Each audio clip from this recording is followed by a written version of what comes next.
Bom dia, boa tarde, boa noite, meus irmãos. Aqui é seu irmão Alisson Tonassi, mais uma vez para a gente falar de Espiritismo, Umbanda e espiritualidade.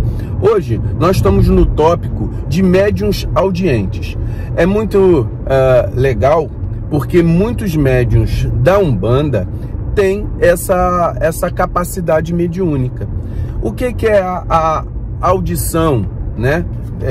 O médium audiente, que é diferente de clareaudiência. Clareaudiência é também um médium audiente que escuta a voz como se fosse a minha aqui. Vocês estão escutando claramente a voz como se fosse uma voz externa. Existe também a pneumatofonia. A pneumatofonia é a capacidade que o espírito tem de materializar a voz, que é diferente da clareaudiência. A capacidade de materialização da voz, o espírito pega o ectoplasma, materializa uma voz e todo mundo escuta. A clareaudiência, o espírito escuta como se fosse eu falando, como se fosse uma pessoa externa falando, as vias auditivas, mas só que ninguém escuta junto com ele, certo? E existe a audição interna, é como se fosse uma memória.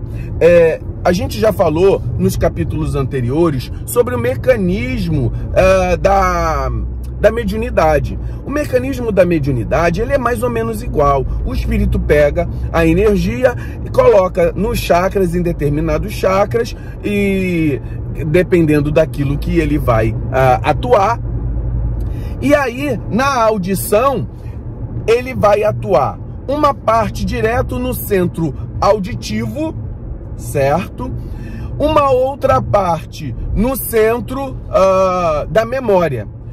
Quando ele atua nas vias auditivas diretamente, o médium vai ser um médium clareaudiente. Quando ele atua simplesmente através do centro da memória, a audição, ela vai ser uma audição interna. É mais ou menos o tipo de audição que eu tenho. É como se o espírito se achegasse perto de mim e ele começasse a falar, mas dentro da minha cabeça. É o tipo que eu tenho.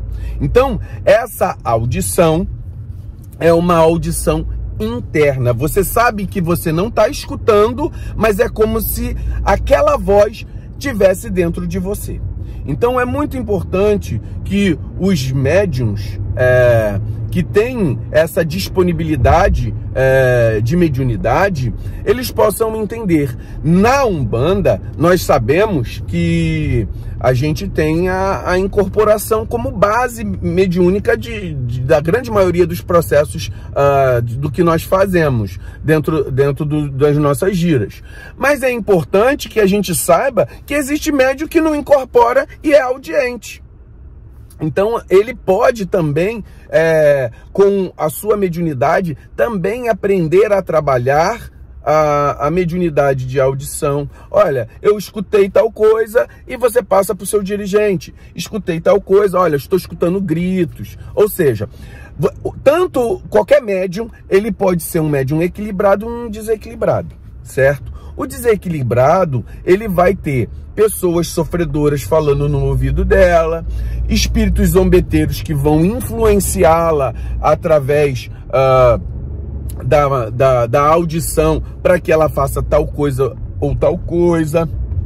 Ou seja, se aborrecer, fofocas. São espíritos zombeteiros, são espíritos inferiores. Então, é importante que qualquer médium ela tenha a capacidade de compreensão daquilo que está ouvindo, daquilo que está percebendo.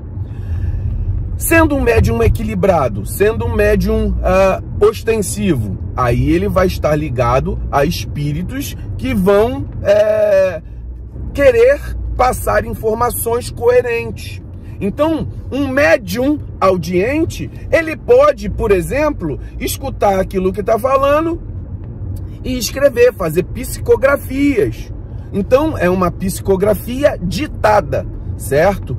Ou através da audição clara, da clareaudiência, ou da audição interna, aquela voz interior que ele escuta como se fosse uma memória. Ele consegue distinguir claramente quem são os espíritos que estão falando com ele. Por exemplo, eu sei quando o Caveira fala comigo, eu sei quando o Quimbandeiro fala comigo. Eu sei quando o boiadeiro fala comigo, porque eles falam de maneira diferente e é até difícil de explicar, porque você distingue pela a sonoridade mesmo, mas às vezes você distingue pela energia. Então, você tem percepções de raiva, de tristeza, de alegria, de sofrimento, de dor, de angústia. Então, tudo isso, o médium treinado, ele é capaz de observar. E com esse treinamento, ele tendo essa noção dessa capacidade dele, que é inerente ao seu corpo físico, ele pode utilizar em vários processos. Ele pode, de repente, é claro que nos nossos terreiros, a gente dá a prioridade para incorporação. Mas vamos supor que seja um médium que não incorpore. Ele está lá, ele pode fazer uma receita de um banho. Então, por exemplo, um atendimento que não seja diretamente, você está conversando com uma pessoa, você está vendo claramente que ela está assim, assim, assado, e olha, você vai chegar um espírito do teu lado, espírito do teu guia, que você já tem, conversa com ele claramente, você vai chegar e falar assim, olha, tem o meu guia, tá aqui do meu lado, tá te passando uma mensagem, ele falou isso, isso e isso, você anota e dá para ele. Entendeu? Isso também é uma forma de mediunidade. Nós temos que ter consciência das nossas capacidades e fazer com que as nossas capacidades sejam utilizadas da melhor maneira possível. E qualquer médium pode ajudar e qualquer médium pode atrapalhar. Então, é muito importante que nós tenhamos esse tipo de noção da nossa capacidade mediúnica. Então, para os médiuns que são audientes, que eles possam utilizar as suas capacidades nesse sentido que eu estou falando aqui. Hoje nós falamos da audição e aí a gente vai continuar falando sobre os vários tipos de mediunidade. Muito axé a todos.